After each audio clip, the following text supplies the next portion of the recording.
I'm Michael Jagger. I am a native Vermonter. I grew up in St. Albans, Vermont. I'm actually on a farm north of here, about 15 minutes from the Canadian border. I am one of the founding partners of JDK Design.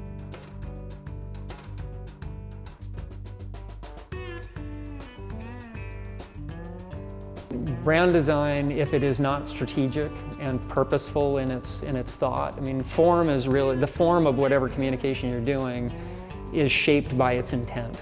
You have to understand what it is you're trying to accomplish and why, and hopefully you believe in that cause, and then that starts to unlock your thinking about what would make it different. Why does it matter? Why will anybody care?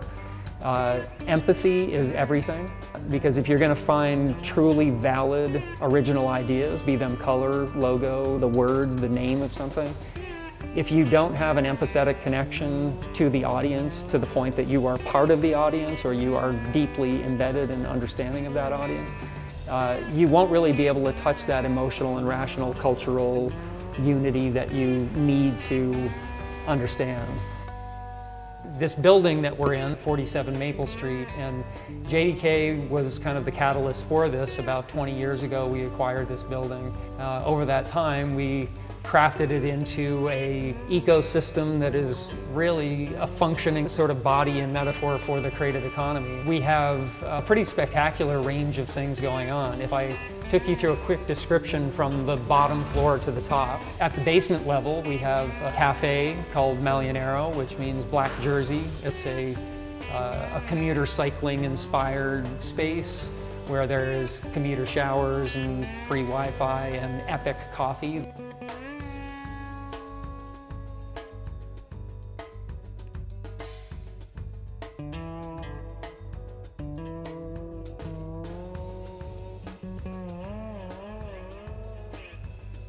So cafes are a place where intersections of ideas happen. I have met film directors down there, writers, designers, bike builders, many different creators, and that's what Malionero is about.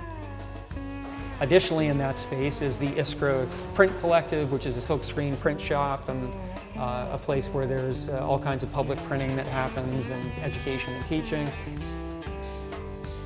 There is Budnitz Bicycles, and Paul Budnitz, who was the originator of Kid Robot, started a cycling company. Beautifully designed bicycles there that from this space, the design, and he builds the bikes out there, they're sold all over the world.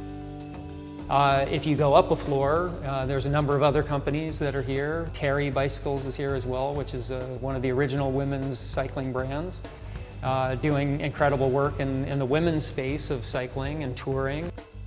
And then you continue to go up, so if you went on the elevator, you will go to Karma Birdhouse. We opened up an entire floor, 11,000 square feet, opened up to small creative spaces and offices.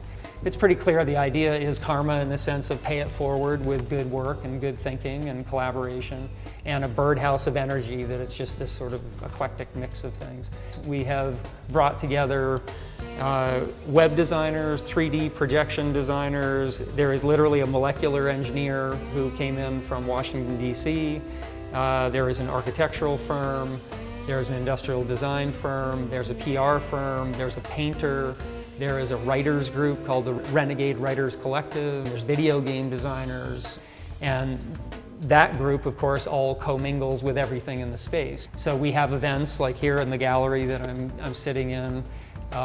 We have art openings, we have open forum dinners that people can talk about their work, they can make connections, they can collaborate on projects.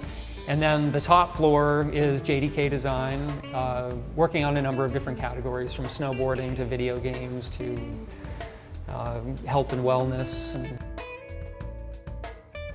there's ultimately other agencies as well. I mean, KSV, who's right across the street from us, they actually were in Burlington probably 7 or 8 years before we started JDK, and have done a lot of work all over the world. You know, Fuse Marketing actually is another example. They're over in Winooski, and they do a lot of youth culture-based marketing and online communications. Select Design, another group that's done beautiful work in this community and beyond. really, really profound work and great people. What's been really fascinating about working in Vermont is there was a time, certainly early on, we would get jokes from clients like, oh, is there, do you guys have power up there? Or, kind of poking fun at like, well, you're this design firm way out in Vermont. Now, what's interesting is you go to places like Brooklyn, you go to a lot of different locations where they're having their farmers markets and they're having their vision of their utopian future. Their utopian future is Vermont. I grew up in Vermont. I grew up in southern Vermont in a really small town, and I really wanted to stay in Vermont and help bring creative economy and technology jobs to the state, because I love living here. It's a beautiful place to be. I also love how in Vermont everyone has this sort of weird, unique, individual story. Like, you'll say, oh, I'm Marguerite and I make video games and I also write on the weekends and I have a parrot, and the person I'm talking to will say, oh, well, that's great, I do construction, but I also do artisanal cheese and I have some honeycombs.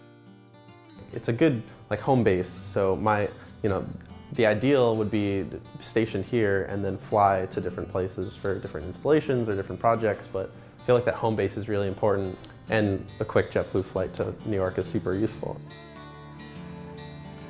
One of the things about Burlington that's really, really fascinating is when you think about the actual population and scale of about 50,000 people, and the creative horsepower that is here, the sort of concentration that happens with the firms that are here, the creators that are here. The per capita mix in that is probably unlike anywhere else. I mean, it's very fascinating how that's working. And part of it, I think, is, Burlington has this very kind of bohemian, independent, kind of open, free-thinking vibe.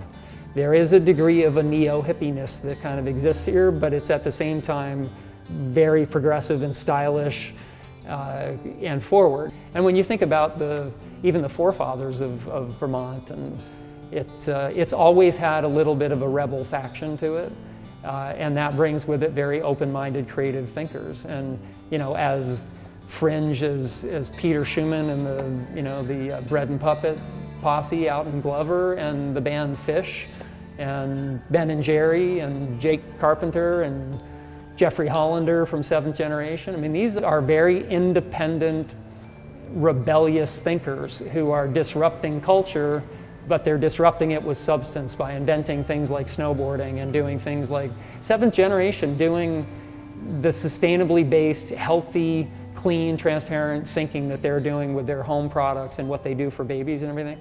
They're the real deal. That has existed for nearly 30 years. That isn't some little green bandwagon company that popped up last year. I mean, this is people with conviction. This is a culture with conviction.